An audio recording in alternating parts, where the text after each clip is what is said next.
بيقدر ان هو ياثر عليها برايه او بارائه عامه، بتقدر ازاي تعرف ان ده ينفع منه ككاريزما ككده، انه ينفع يطلع منه قائد؟ لان طبعا دي حاجه في الاخر بتتنسب ليك ان ده طالع من تحت ايدك. تمام. فبرضه ايه الحاجات اللي ممكن تلاحظها في الشخصيه تقول ده ينفع قائد، لا ده ينفع ده يتبع او ده يعني تمام. فاهمني، او طبعا هو يتابع. الشاب بيجي لنا بيبقى معروف ده انت هتصار ولا حد يمشي تبعك، ايوه او انت تمشي تبع او تحت اي تدير ولا حد. تدار. تمام. برضو لازم يبقى متعلم القائد او الامين القاضي عندنا عليها او تعليم. الرئيس. تمام. لازم يبقى متعلم تعليم شبه عالي او معهد فوق متوسط اقل حاجه عشان يبتدي يخش كقائد. تمام. واحنا بيجي لي انا في القياده بتاعتي وانا بدربه وبأسس اقول له انت مهام عملك 1 2 3. وبتركز على الكاريزمات اللي فيه مثلا طبعا طبعا. صح كده ولا ايه؟ بقعد معاه الاول، يعني كذا حد جه قعد معايا انا عايز ابقى قائد معاك، عايز ابقى امين حاجه او رئيس حاجه، ايه افضل حاجه ليا عندك؟ اشوفه انت ليك في التعليم، ليك في التدريب، ليك في التطوير، ليك في العمل الخدمي، ليك ان انت تقدر تتواصل مع الحي، تعرف تخلص لنا ورق، تتواصل مع الشؤون الاجتماعيه، تعرف تخلص لنا ورق، تتواصل تعرف ازاي تعمل معاش لأسرة والد متوفي، والد متوفي، معاق، كده. بتشتغل على انماط الشخصيات من ناحيه. تمام. بشوفك انت لو هتشتغل في ايه وبحطك في الحته المعينه بس. طيب ايه الخطه الجديده بقى اللي ناويين ننفذها باذن الله؟ تمام. احنا عندنا خطه مستقبليه لمده مثلا 3 شهور. تمام. الخطه بتقول ان احنا ننزل الشارع.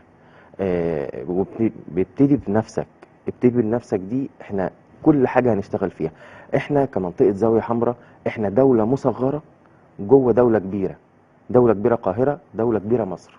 دوله مصغره نشتغل على اي حاجه ايا كانت ايه هي. عندنا خطه في التعليم، عندنا خطه في الاحياء، يعني احنا نقدم طلبات للحي رصف شوارع. عندنا حاجه مش شايفينها كويسه مثلا في بعض المستشفيات الحكوميه، نبتدي نعمل خطه ليها وتطوير ليها. اي حاجه نقدر نشتغل فيها. الشؤون الاجتماعيه ازاي تتعامل مع دي او ده او ده، او كتدريب او كتثقيف ليهم هم ذات نفسهم عشان يتعاملوا مع الشارع ازاي. لينا خطه في كل حاجه لينا زي خطه إعادة مع هيكلة اسم في كل حاجه. لينا خطه مع اسم الزاويه الحمراء. لينا خطه مع ازاي تعمل بطاقه. ازاي احنا عندنا في التدريب برضو عندنا ابلكيشن تعمل بطاقتك، تعمل شهاده الميلاد وانت قاعد في بيتك، بمجرد بس ان انت بتملى بيانات معينه. تمام. ودافع عليها 20 جنيه، يعني مثلا بطاقه مثلا 100 جنيه يبقى 120 تجيلك لغايه عندك. تمام. دي خطتنا في كل حاجه. دوله مصغره فيها كل حاجه بلا استثناء. وفلوس كمان. بلا انا لو استثناء. نزلت رحت وجيت هدفع اكتر من كده. تمام. ازاي خطه لتطوير الميه، شبكه الصرف الصحي، شبكه الغاز، الكهرباء، كل حاجه بلا استثناء. احنا بنلف في كل مناطق الزاويه الحمراء اللي موجوده عندنا وشوف السبوتات اللي انت تقدر تشتغل عليها او اللي بايظه فيها نبتدي نشتغل عليها. وطبعا المؤسسات الحكوميه والتنفيذيه ما شاء الله فاتحه دراعاتها جميله جدا. طيب الشباب اللي عايزين يدخلوا المجلس يبتدي يتواصل معانا. احنا مكاننا معروف، مجلس الشباب المصري بالزاويه الحمراء، في مساكن الزاويه الحمراء، مساكن الضباط في الزاويه الحمراء.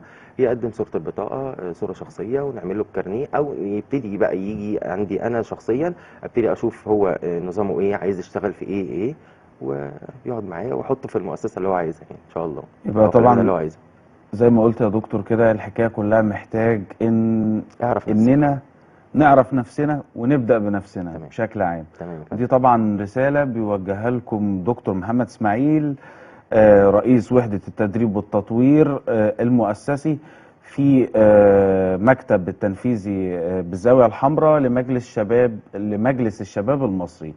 طبعا انا حابب اشكر حضرتك النهارده على تواجدك معانا، وحابب